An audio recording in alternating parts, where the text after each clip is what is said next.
Who's the best third option in the league? The NBA season is about 3/4 of the way done. The standings are almost set in the East and the Western Conference. Playoff time, or it's about to be playoff time. Now the league is about having a good 1-2 punch. Remember when back in the day, 10 years ago, it was like all about the big three. Nowadays, the number 3 guy is like, he's not necessarily the star now, but he has the high value. So I'm looking at the top 3 number 3 options in the league. I want to know who's the best. Without further ado, let's skip the boring stuff. Let's get right into the video. Mikal Bridges, New York Knicks. Mikal is averaging 18 points per game. For reference, just 2 years ago, he was averaging 26 when he was in BK as a number 1 option. So he does have reps at that number 1. I think that's super important for a number 3 guy, because if you were a number 3 on a really good team, you had to have already been a number 1 on a bad team just to get the reps in and just to know how and when to put it on and put it off. So with Mikal, he's the type of guy that he doesn't have the widest range and widest variety of moves or bags, so to speak. However, he can turn it on and turn it off. 18 points per game. You standing next to Cat and Jalen Brunson with an 18 clip, that's not bad. For his shooting splits, he's shooting 50% from the field, 35% from the 3, but that 35% is his lowest of his career. So he's a sniper. I mean, in my eyes, not a super sniper, but he can. 35 is good enough. 35 is the lowest that you've ever shot. You can get it done. He's one of those guys too that availability is always there. He's playing every game. In the playoffs, he's somebody that you can rely on because he plays at a high level, defensively, offensively. He just plays so hard. It's hard to not find minutes for him, and it's hard to like find spots where he's not as productive. And from the free throw line, that's where I think he can improve. He's shooting 77%. He's only going to the line 1 time per game. You'd want your wing third option to get to the line a little bit more. That means that he's not necessarily driving the most. He's not really a driver slasher. He makes good cuts to the rim. In Phoenix, they had that one play for him where he stands in the corner and he fakes like he's coming to get the handoff and he goes back door and he got a lot of dunks off of that play. So he's a good cutter off the ball, but he's not really a break you down and get to the rim kind of guy. In the playoffs, you might need that. Second up, we got the Celtics, Derrick White. The only reason that I did not go with Porzingis, let the record show, for me, Porzingis should be the third option. He should be. But he's not, because he doesn't play enough. That's the only reason. Derrick White this season already played 64 games. He didn't miss 1 game.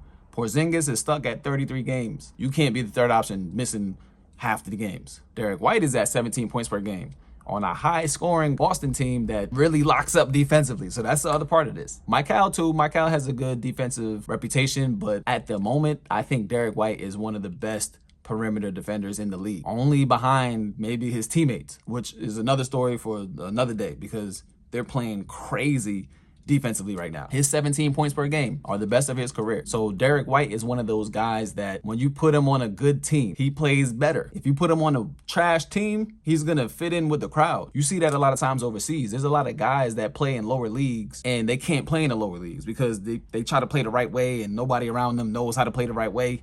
And then you put him in a better team and it's like, oh, every time he steps up in competition, his game elevates. Derrick White is one of those dudes. The opposite of that is like the Julius Randle type to me. Like Julius Randle looks the best around trash. Like when there's nothing going on, like yo, give Julius Randle the ball because he'll make something happen. You know what I'm saying? And everybody else just watch him play. So Derrick White knows how to play the game and he knows how to fit with stars. Also, just look at the Olympics. That was his role in the Olympics. He played more than Jason Tatum in the Olympics. Played on the court with Bron and them, Steph Curry, KD, so he knows how to find his spots. Derrick White is shooting a 44, 39, 85% clip. For those of you who don't know, 44% from the field, 39% from the 3, and 85% from the line. I mean, on a lot of teams, like that's number 1 numbers. Like that's really impressive. And the last in the top 3 for the third options in the league right now, I gotta go with Austin Reaves, AR-15, whatever you want to call him. Austin Reaves is the type of guy that can be an X factor. He can swing a series because Austin Reaves is a very streaky player. It doesn't burn you because, like I said, he's not a 1 or 2 guy. So if your 1 or 2 guy is an inconsistent guy like a DeMar DeRozan, your team, like the ceiling lowers a lot because you can't bank on this guy. Austin Reaves is the kind of guy that you don't have to bank on him, but you do kind of have to pray that your 1 and 2 is on point, because if they're not on point, his deficiencies, they're like glaring. The Lakers recently had a game where LeBron, obviously he's been out with the adductor, and it's not a serious injury. Like adductor, anybody that had an adductor knows that with adductor is either 2 to 4 weeks or surgery. That's it, no in between. So when you have an adductor, maybe he got a cortisone shot, maybe not, who knows. He'll come back and he'll finish the season. It's fine. It's completely normal. Braun was out with the adductor and Luka was out with his ankle. I think they just wanted to let Austin Reaves be Austin Reaves. Let him get his reps. He needs to feel like the one. You know, like like he's not the type of dude that like, all right, man, you get it where you fit in. No, he's the type of dude like, all right, we got to make sure he feels a part of this from early. You know, there's a lot of games where you can see JJ Redick would draw up plays for AR to get off early, because when he gets off early, he feels like he's in the flow of the game. Like mentally, he needs to feel like the man.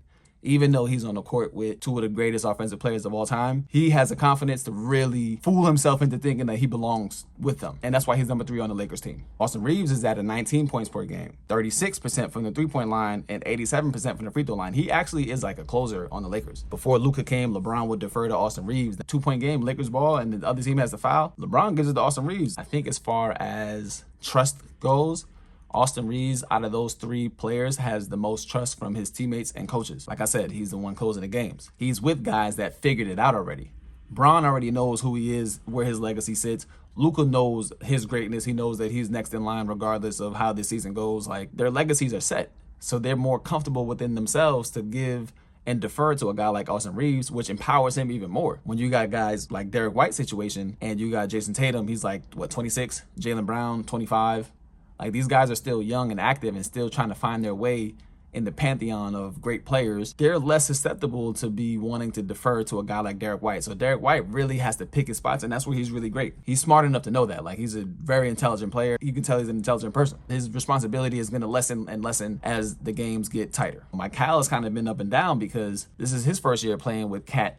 And this is Cat's first year playing with Brunson. And it's like they're all just new pieces. And Jalen Brunson is a ball-dominant guard. So he's looking to get his, like, he's actively trying to get 30 every time he touches the court. And that's how he should play, because that's when he's the most dangerous. Cat might be looking at him like, all right, bro, you better swing that now. I'm about to set a screen. I'm pop to the top of the key. You better swing that. There's a lot of balance between the two. It's like, is it my turn? Is it your turn? It's my turn. It's your turn. And so a guy like Mikal, he might get open looks just from those guys taking up so much attention from the defense, but it's going to be tougher for him. And same thing with Derrick White. It's not going to be as much responsibility. It's not going to be as much trust. Out of those 3, I have to give it to Austin Reaves. I think Austin Reaves is the best number 3 guy in the league, the best third option in the league, the most trusted third guy in the league. That's who I would want as my third guy coming into the postseason. That's what I think. Let me know what you guys think. Who's the best third option in the league? Is there anybody that I missed that you think should have got a look? And if you think he should have got a look, then give him a case. You know, make the case for me. I'll be in the comments. I'll be talking to you guys. So you guys let me know. Let's sign off how we always sign off. If you like the video, like the video. If you got a comment on the video, comment on the video. And if you subscribe to me, I subscribe to you. Peace.